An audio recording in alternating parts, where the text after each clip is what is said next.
Salam santun. Jadi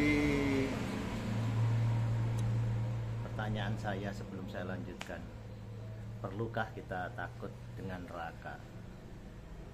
Ada yang takut dengan neraka? Kalau saya bilang jangan ya.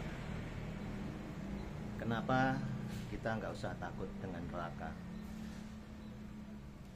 Jadi berapa hari yang lalu pas saya kumpul-kumpul sama teman-teman ya, ada 2 kali kumpul, tapi beda teman ya. Begitu ngomongkan masalah cuaca panas seperti ini, aku coba untuk memancing mereka. Panasnya nggak seberapa, masih panas neraka. Saya pernah ke sana, ke neraka, dan di sana lebih panas lagi.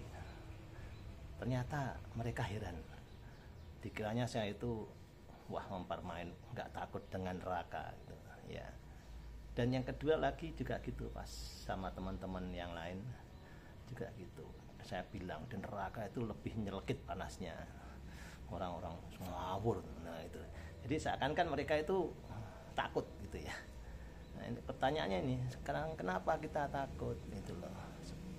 Ya, semisal seperti ini, kalau kita punya kendaraan ya, terus ada rahasia polisi ya toh.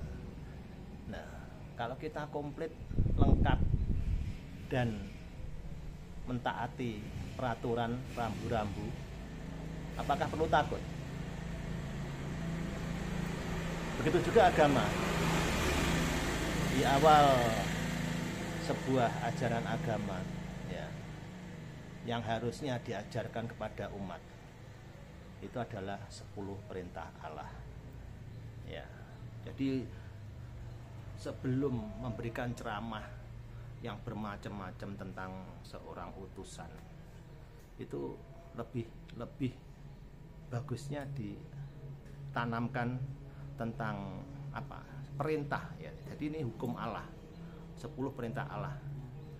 Nah, 10 perintah Allah itu adalah dasar yang wajib kita patuhi, kita apa ya, seperti kalau kita punya kendaraan lah, kita patuhi baik itu aturannya dan hukumnya ya, supaya kita nggak takut kalau ada polisi, ada razia, kan kita ada siap. Begitu juga kalau 10 perintah Allah ini kita jalankan, kita patuhi, kita nggak akan takut ada neraka. Kenapa? Kan kita sudah mematuhi perintahnya. Jadi dalam artian ya neraka lewat gitu loh. Kalau masih ada yang takut neraka, berarti 10 perintah Allah itu belum terpelajari atau diajarkan kepada kita, kepada kamu, pada mereka. Yang pertama ada akulah Tuhan Allahmu ya. Apa Tuhan, apa Allah ya. Ini saya ambil yang 10 perintah Allah secara umum ya, karena ada 10 perintah Allah miliknya umat Kristen Katolik, juga ada yang punyaannya orang Islam. Nah ini yang aku lihat ini 10 perintah Allah.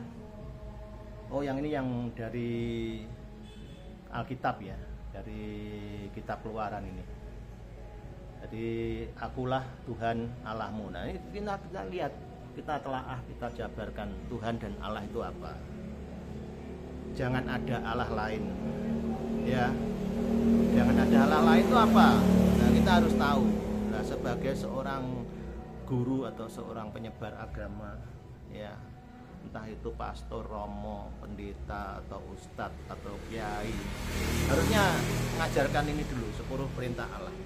Karena 10 perintah Allah itu untuk kita semua umat, tidak ada itu umat Kristen, Katolik, Islam ya, karena kita percaya pada Allah. Jadi 10 perintah Allah itu untuk umat manusia semua. Nggak tahu itu kalau di agama Hindu mungkin juga ada, Buddha mungkin juga ada ya, mungkin beda nama atau beda penjabaran. Terus ini jangan membuat patung apapun jangan sembarangan menyebut nama Tuhan, ya. Hormati ayah dan ibumu, jangan membunuh. Nah, seperti itu. Kalau di Islamnya mungkin apa ya?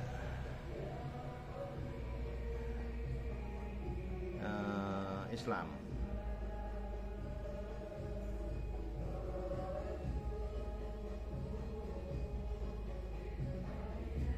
Di Muslim ya.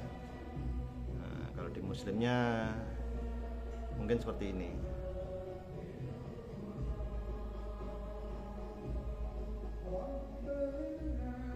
Di mana ya?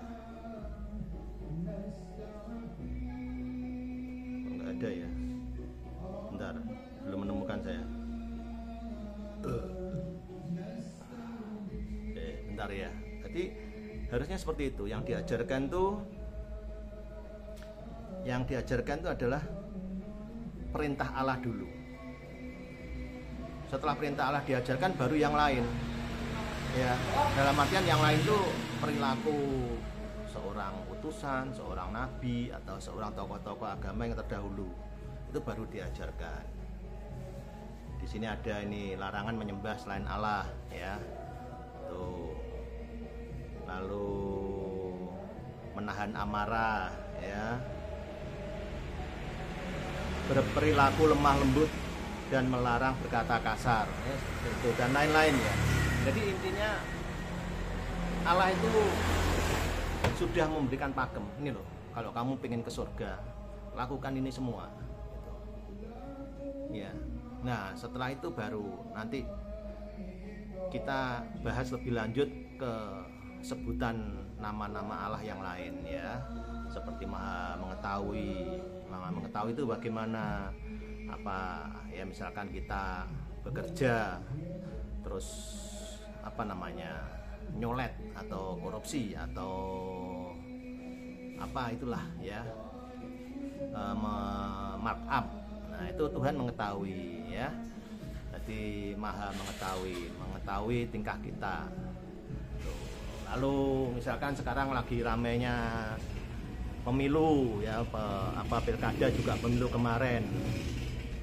Maha mengerti, jadi mengerti otak kita. Wow, orang ini mau menjatuhkan lawannya dengan cara begini. Nah, di situ. Jadi kalau sudah tahu pakemnya, sudah mempelajari 10 perintah dan nama sebutan lainnya, itu kita akan lebih berhati-hati dalam hidup, dalam berkarya, dalam menjalani kehidupan di dunia. Seakan-akan kita ini mesti teringat, meskipun berat ya, saya sendiri juga kadang lost doll itu kadang lost doll ya, kadang sering lah gitu. Nah, saya memang cobaan hidup, meskipun mempelajari sampai detail, mencoba mengerti, tapi ya kalau pas kumpul-kumpul sama teman-teman gitu ya terlanjur asik membicarakan seseorang, ikut-ikut kerasani ya, kadang menjahili ya, kadang juga apa ya, membohongi juga sering itu. Tapi ya itu tadi, manusia kadang bilang, wah, berbohong demi kebaikan, berdusta demi kebaikan. Enggak ada ya di Al-Quran, di Alkitab, dimanapun dia nggak diajarkan namanya berdusta berbohong. Ya berdusta berbohong nggak ada di situ tulis sih, berdusta demi kebaikan tidak apa-apa, berbohong demi kebaikan tidak apa-apa, nggak ada ya. Jadi kita harus lebih siap. Jadi seandainya ada rahasia polisi ya, tadi kita sudah siap dengan apa yang Allah perintahkan pada kita jalankan ya, larangannya itu, terus menelaah lebih dalam nama-nama yang ada padanya. Mungkin teman-teman yang apa namanya ngerti ya tentang 99 nama Allah Asmaul Husna, coba tulis atau mungkin komen berapa yang kamu hafal. Paling nggak sampai 25, saya yakin ya. cuman taunya Asmaul Husna 99. Paling yang dihafal 15 atau 10 itu udah bagus ya kan. Oke, jadi kita nggak perlu takut kepada neraka. Jadi yang penting kita jalankan 10 perintah Allah bersama dengan mendalami nama-nama sebutan beliau, sebutan Allah itu sendiri. Dan nanti untuk perkara tingkah laku atau perjalanan hidup seorang nabi, seorang tokoh agama itu nanti ya, karena tiap negara, tiap tokoh agama itu beda-beda cara berjalannya, cara kehidupannya. Seperti itu. Terima kasih telah nonton video. Salam santun, salam sehat perlu jos.